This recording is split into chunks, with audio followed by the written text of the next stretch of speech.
is the Bahamas Tonight, the Northern Edition. Good evening, all. I'm Shashina Roll-Farquharson. As always, it is so great to have you with us. Topping news this evening, history made here at the Broadcasting Corporation of the Bahamas. Just a few minutes ago, as the nation's leader, the Most Honorable Dr. Hubert Minnis flipped the switch, signaling the official launch of high-definition television broadcasting here at the Northern Service. Today's ceremony, held in the courtyard of the Harold de Gregory Building, marked the culmination of a journey to put ZNS North on the cutting edge of technology.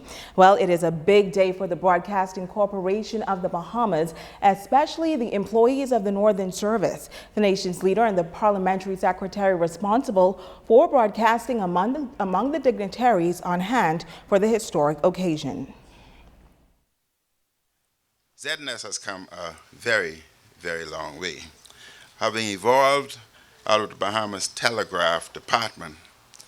And tonight marks the 42nd years since the opening of ZNS Television in 1977.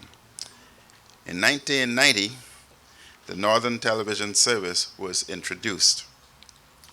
And I trust that the broadcasters at the Northern Service will embrace the opportunity that this upgrade provides to improve programming in terms of technical quality and content. Let me encourage the Northern Service here in Grand Bahama to provide enhanced local programming. These may include more live interaction with New Providence in the morning television show and enhancements in regular news updates, the evening news, and television specials. Today marks the day of crisper signals, clearer viewership, and a better way of receiving programming. Today, all of those that started this journey of this realization here in Freeport in particular are to be commended. We would not be here today had it not been for their work yesterday.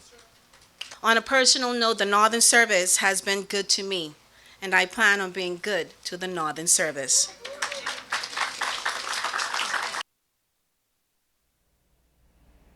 Well, our Megan Shepard is standing by live. She covered the ceremony earlier. Megan, what can you tell us? Thanks, Sheena. And as you mentioned, today was and still is an exciting and historic day for us here in the North, as we are now at this moment officially in high definition television. Now, to celebrate the historic occasion with us was the nation's leader, the Prime Minister, the Most Honorable Dr. Hubert Minnis, along with our General Manager, Kelisa DeVoe Isaacs, who both charged us to continue to lead the way in broadcasting in the corporation. And in the nation, rather. I'm one of those persons who led the charge in the nation in broadcasting, Mr. Carlton Smith. Welcome. How was the ceremony for you this morning, and seeing the transition from ZNS Northern Service from where it was in 1990 to where it is now today? You know, it was really gratifying to see that after all these years that the corporation had finally seen the vision to come to Grand Bahama, to upgrade the technology, to give the hard-working team here in the Northern Service an opportunity to demonstrate that they have the capacity to develop good quality television consistency. They've done it over the years with analog technology, and they deserve the opportunity to have the best available equipment today to continue to showcase their creativity. What are some of your thoughts on the message that we received today from both our parliamentary secretary, the Prime Minister, and our General Manager? Well, you know, it's good to hear the conversation around content development, because at the Utilities Regulation and Competition Authority, where I am now, public service broadcasting is one of our mandates for the next 12 to 18 months.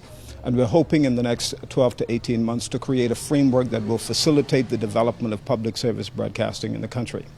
ZNS, by law, through the Communications Act, was designated a public service broadcaster.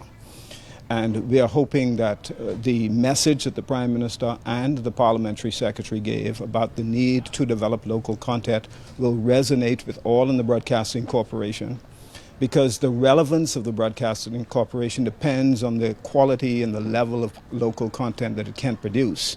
It cannot compete with the American television networks with foreign content. So you have to develop the content that will distinguish you from everybody else on the platforms. Definitely, and I'm sure those charges and those messages will not fall on deaf ears, and we are ready for the challenge. Back to you, Shashina. Thank you so much, Megan. You couldn't say it any better. We're ready for the challenge. Well, also in news this evening, the Carnival VISTA is back in operation, and come tomorrow it will resume its 7-day cruises from Galveston, Texas. The Grand Bahamas shipyard playing a pivotal role in preparing the vessel for its return to the high seas. Now, the repairs were carried out in a first-of-its-kind floating dry dock facility that was deployed by a Netherlands-based company. The Carnival VISTA was loaded onto a semi-submersible heavy transport vessel and then docked at the Grand Bahamas shipyard for repairs. The groundbreaking procedure was described as a revolutionary way to ensure Carnival VISTA's safe, timely repairs. Our ZNS drone operator Warren Saunders captured the Carnival VISTA as it sailed out of Grand Bahama. In other news, it is a fisherman's paradise, a quaint community off the mainland of Grand Bahama, but there are some serious issues that residents are concerned about. Tonight, the area's Member of Parliament says relief is in sight. Italia Hall reports. Deputy Prime Minister and Member of Parliament for East Grand Bahama, the Honourable K. Peter Turnquist, says improvements are earmarked for Sweetings Key based on current resources. He says some critical work will commence soon on the waterway between McLeanstown and Sweetings Key. The Ministry of Works have graciously agreed to contract a company to help us to open that channel again, which will increase the efficiency and the access to the island, which will hopefully facilitate a regular ferry service so that we can have tourists and guests go over more regularly and frequently to visit that unique settlement and experience what we have there. He says transporting children back and forth is also a concern. Because as it is now, they have to go out into the ocean to come back sometimes, particularly in low tide, and that is not necessarily the most safe way for them. So we'll have that done very shortly. Another issue for Sweetings Key is the proper disposal of garbage. You can imagine being on a small key, trying to find environmentally friendly ways of disposing of the garbage is a problem. But Environmental Health is looking at that also, and hopefully we'll have that situation resolved in short order. Italia Hall, ZNS Network News.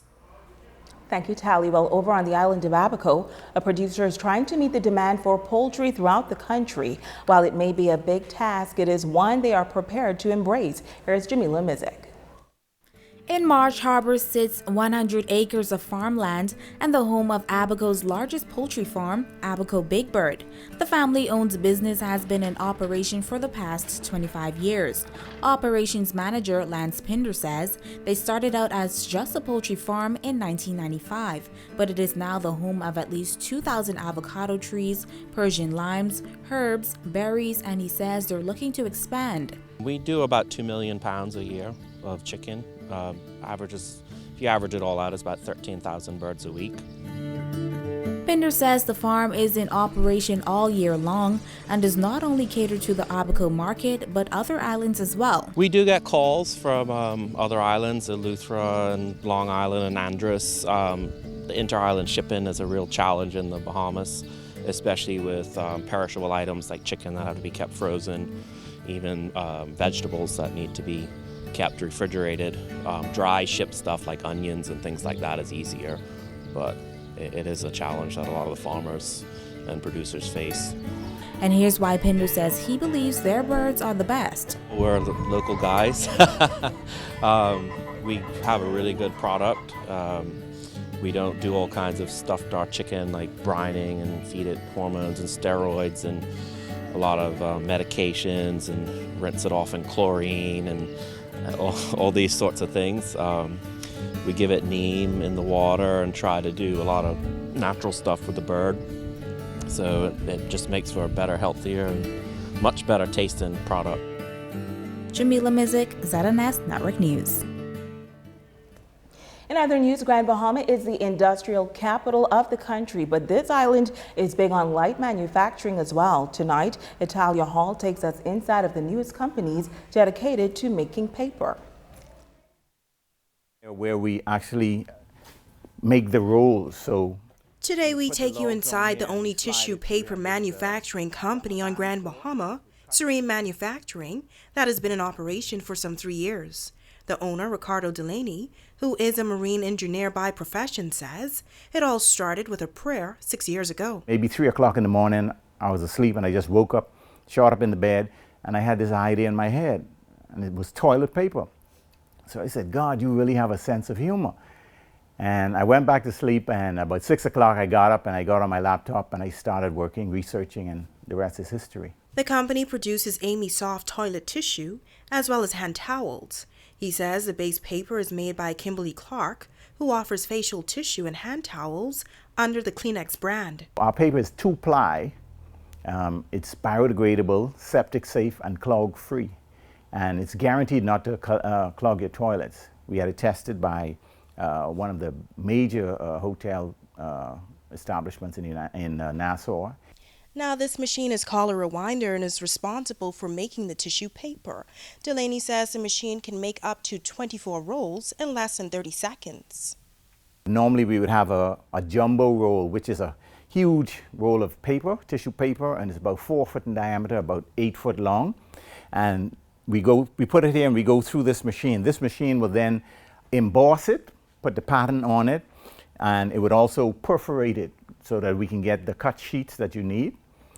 We have our own custom embossing roll here, so this pattern you will only find on our tissue paper. According to Delaney, this business represents an investment of some $500,000. He says although the economy in Grand Bahama is a bit sluggish, he's not discouraged. I was never really daunted by that fact because I knew where the idea came from. And so it's not a question of me succeeding or me failing. This is not my idea. God gave me this idea, and because I know that God cannot fail, I just have to be patient and wait for everything to come to fruition. So I'm committed, I'm dedicated, and I'm driven. Now the business owner says he plans to expand his business in the near future. The paper can be found at Serene Manufacturing Company and in most of the gas stations on Grand Bahama. It's Halia Hall, ZNS Network News. Thanks, Talia. You're watching the Bahamas Tonight, the Northern Edition. Stay with us. There's more news on the other side of the break.